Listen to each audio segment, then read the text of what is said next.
Welcome to Chillin' 101. We hope this video helps. You have the dataset open and numeric columns ready. Now start creating the sum. First, scan variable types and decide which cases belong. Then choose Transform Compute Variable that opens the editor where you create a new target variable.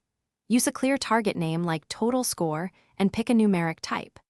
This first step matters because Spss handles missing values and types strictly. Once you set the target and see the dialog, you're ready to build the actual sum expression. Now you construct the how.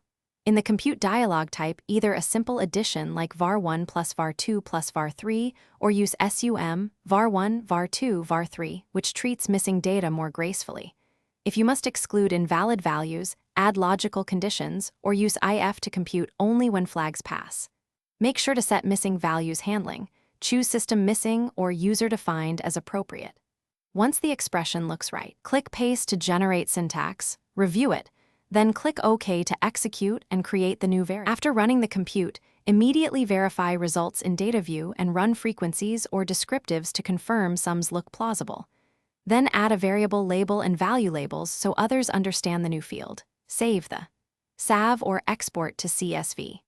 If something goes wrong, open the pasted syntax and run it step by step.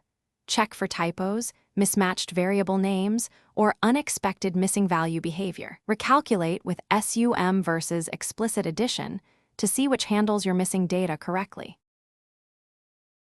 Thanks for watching. Consider subscribing if we helped you.